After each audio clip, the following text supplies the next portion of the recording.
Hello football lovers, berjumpa lagi dan lagi dengan Kakak Spasi. Kali ini Kakak sudah menyiapkan berita-berita terupdate seputar dunia sepak bola untuk kalian semua. Selamat menyaksikan.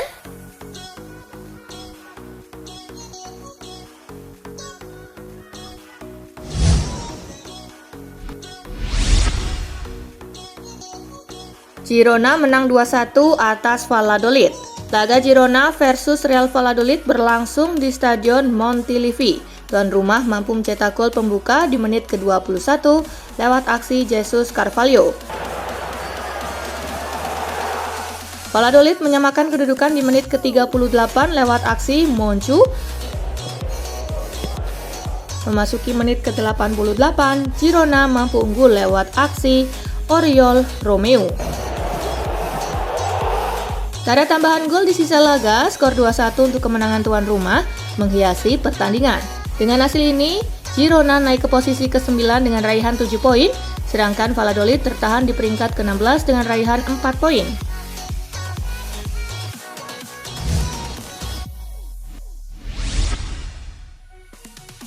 Bremen kalah 0-1 dari Augsburg.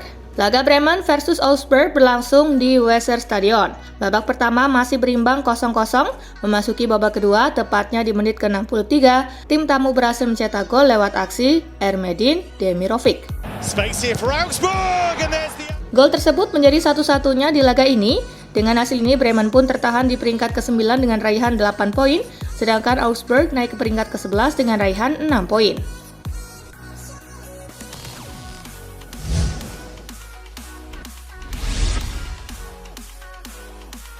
Piala AFF 2022 ada peluang timnas Indonesia berkandang di SUGBK.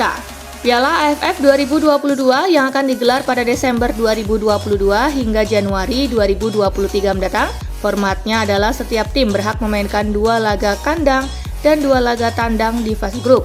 Format itu akan terus berlanjut hingga semifinal dan final. Timnas Indonesia akan memainkan laga kandang melawan Kamboja dan Thailand. Terkait laga kandang, PSSI mengklaim ingin Jakarta menjadi kota tuan rumah Piala AFF 2022 dengan stadion utama Gelora Bung Karno menjadi calon markasnya. Jika SUGBK benar-benar menjadi kandang timnas Indonesia, ini menjadi kesempatan pertama skuad Garuda di bawah asuhan Sinteyong main di stadion utama Gelora Bung Karno.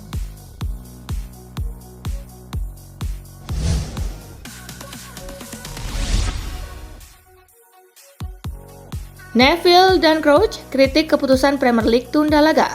Ratu Elizabeth II meninggal dunia pada Kamis 8 September 2022 waktu setempat. Premier League memutuskan menghentikan sementara kompetisi akhir pekan ini untuk menghormati mangkatnya sang ratu. Sebuah keputusan yang dipertanyakan dari kalangan sepak bola. Komentator sepak bola yang juga mantan pemain Arsenal, Piers Morgan, menilai kompetisi seharusnya tetap berjalan sehingga Premier League bisa memberikan penghormatan dengan caranya sendiri bersama para penggemar untuk sang ratu. Pandangan itu disepakati mantan kapten Manchester United Gary Neville. Peter Crouch pun turut mendukung sentimen itu. Baginya menunda kompetisi justru menghilangkan kesempatan untuk klub, para pemain dan supporter memberikan penghormatan ke Ratu Elizabeth II.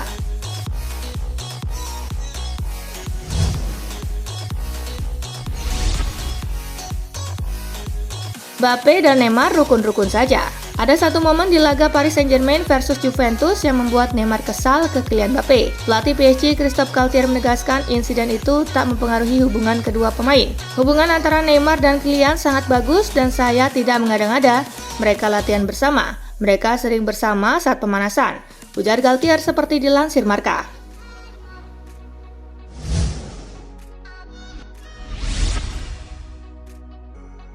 Cedera lumayan parah, Benzema harus menepi 3 pekan. Ada kabar buruk bagi Real Madrid, striker andalan mereka Karim Benzema harus menepi 3 pekan akibat cedera. Cedera yang dialami Benzema terdapat di otot quadriceps di paha kanannya. Laporan itu mengklaim cedera Benzema sebenarnya tidak terlalu parah, namun cedera ini tidak bisa dikategorikan dalam cedera ringan. Dengan kondisi cederanya itu, Benzema kemungkinan besar bakal absen membela timnas Prancis di jeda internasional nanti.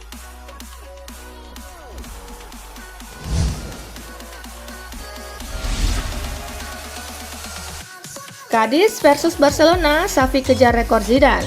Barcelona berambisi melanjutkan tren bagusnya saat bertandang ke Cadiz. Pelatih Barca Xavi Hernandez pun berpotensi mengukir torehan. Xavi tinggal membutuhkan hasil minimal imbang di markas Cadiz untuk menyamai rekor tidak terkalahkan terpanjang di laga tandang yang saat ini masih dipegang Zidane. Pelatih top Prancis itu mencapainya saat melatih Real Madrid di 2016 dengan meraup 13 kemenangan dan 4 kali seri dalam 17 pertandingan. Saat ini pria Spanyol berusia 42 tahun itu telah memimpin 30 pertandingan Barcelona di La Liga.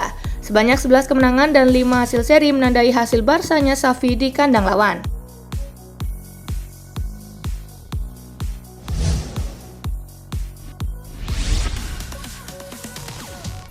Resmi perpanjang kontrak hingga 2027, gaji Tonali naik 2 kali lipat. Tonali menandatangani kontrak baru hingga Juni 2027, Sabtu 10 September 2022. Gaji sang gelandang pun kabarnya naik menjadi 3 juta euro per musim, yang membuatnya naik 2 kali lipat sejak pindah dari Brescia pada 2020. Pemain berusia 22 tahun itu kemudian menyampaikan pesan kepada fans. Dia mengucapkan rasa cintanya yang sangat besar kepada AC Milan.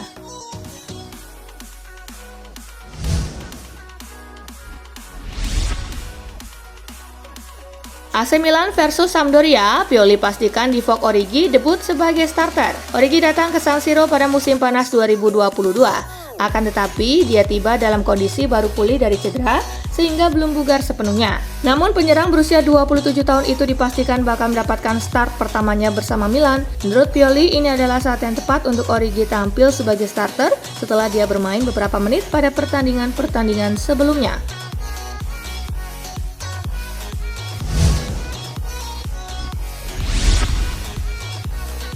Allegri minta Paredes lakukan ini untuk Juventus. Leandro Paredes mengungkapkan apa yang diinginkan oleh Massimiliano Allegri. Gelandang anyar Juventus itu membeberkannya di konferensi pers. Saya telah tiba di klub hebat dengan pemain dan pelatih yang kuat. Saya senang berada di sini dan berharap dapat memberikan kontribusi di setiap pertandingan, kata Paredes seperti dikutip dari Football Italia. Ketika saya tiba di sini, pelatih meminta saya untuk melakukan umpan vertikal. Saya tahu bahwa saya bisa membawanya ke tim. Saya suka mengalirkan bola yang dekat dengan pertahanan dan akan mencoba untuk terus melakukan yang lebih baik, sambungnya.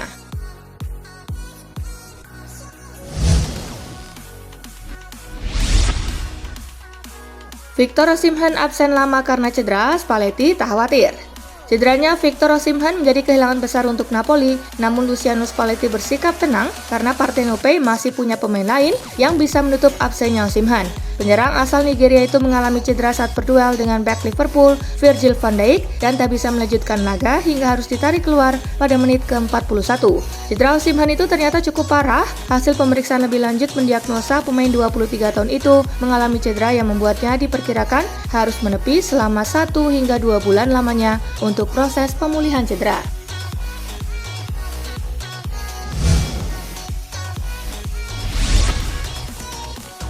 Terungkap, MU 2 kali menolak jadikan Graham Potter sebagai pelatih. Sebelum ke Chelsea, Graham Potter 2 kali masuk radar Manchester United. Namun Potter urung melatih Setan Merah karena punya satu kekurangan. Manchester United dilaporkan ogah merekrut Potter karena sang pelatih tidak memiliki pengalaman di ajang Liga Champions. Sayangnya seperti kena karma, Manchester United pun akhirnya gagal tampil di Liga Champions 2022-2023, usai finish di posisi ke-6 di Liga Inggris 2021-2022. Adapun Potter kini bisa mengecap pengalaman di Liga Champions 2022-2023 bersama Chelsea.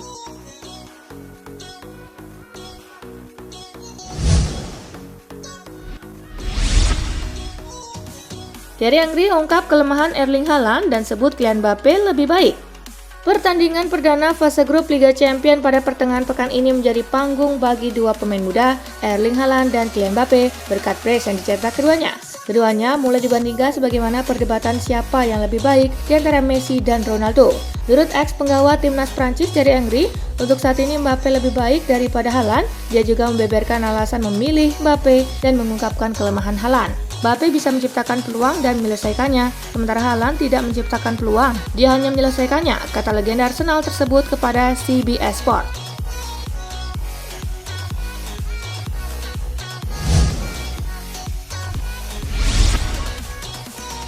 Jude Bellingham akan jadi prioritas utama Liverpool musim depan. Musim depan, skuad Liverpool dikabarkan akan mencoba mendatangkan gelandang Borussia Dortmund yaitu Jude Bellingham. Bellingham dinilai sebagai salah satu pemain yang akan cocok untuk bermain di lini tengah skuad The Reds. Pada bursa transfer musim panas kemarin sendiri, sebenarnya skuad asuhan Jurgen Klopp tersebut telah mencoba untuk mengamankan jasa Bellingham. Akan tetapi Dortmund masih enggan untuk berpisah dari gelandang andalan mereka itu, terutama setelah melepaskan Erling Haaland ke Manchester City. Jadi Liverpool tak mau kecolongan dan dikabarkan akan mempersiapkan diri mereka untuk membeli Bellingham saat bursa transfer musim panas tahun 2023 mendatang dibuka seperti dilansir oleh Fabrizio Romano melalui Sportsmall.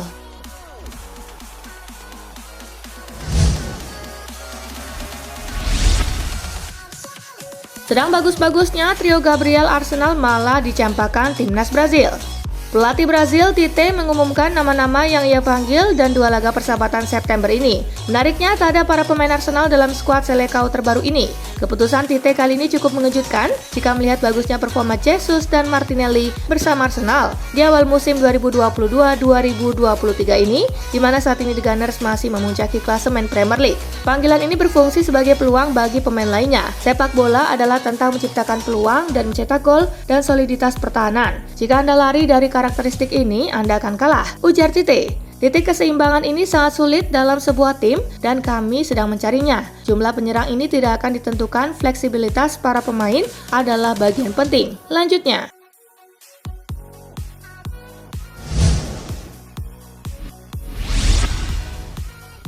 Lionel Messi makin nyetel dengan PSG karena sudah anggap Paris sebagai rumahnya. Penyerang Paris Saint-Germain Neymar menyebut Lionel Messi semakin nyetel dengan Les Parisiens karena sudah menganggapnya sebagai rumah. Sulit untuk membuat perubahan seperti ini karena dia berada di Barcelona selama bertahun-tahun dan sekarang segalanya telah berubah untuk dia dan keluarganya. Kata Neymar seperti dikutip dari Goal International. Ini sulit, tetapi saya pikir dia lebih baik sekarang dan dia sudah merasa seperti di rumah. Lanjutnya,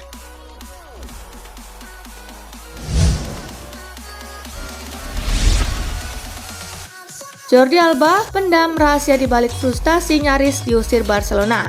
Jordi Alba mengakui Barcelona berusaha untuk mendepaknya dengan meminjamkannya ke Inter Milan pada bursa transfer musim panas kemarin, kendati dirinya tidak pernah ingin hengkang. Saya hanya bisa memberitahu Anda bahwa pikiran saya selalu berada di Barcelona, ungkap pemain berusia 33 tahun tersebut. Saya melihat diri saya memenuhi syarat untuk berada di sini. Jika tidak, saya akan menjadi orang pertama yang pergi. Lanjutnya,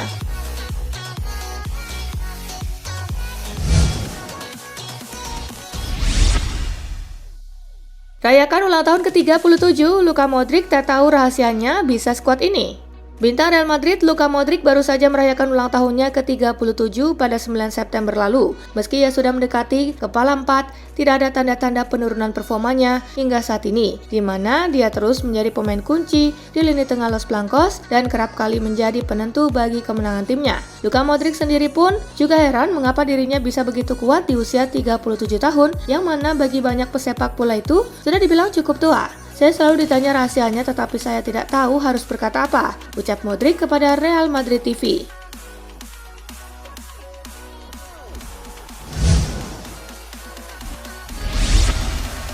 Nah itulah tadi guys, kumpulan berita menarik dan terupdate dari Kakak Spasi. Simak terus ya berita-berita terupdate lainnya dari Kakak Spasi yang pastinya akan Kakak update di Spasi Football News. Tapi jangan ditinggalin ya channel Spasinya. Karena kakak akan update juga tentang fakta-fakta menarik seputar sepak bola dunia. Dan jangan lupa untuk terus di like, comment, share, dan juga subscribe ya. See you guys!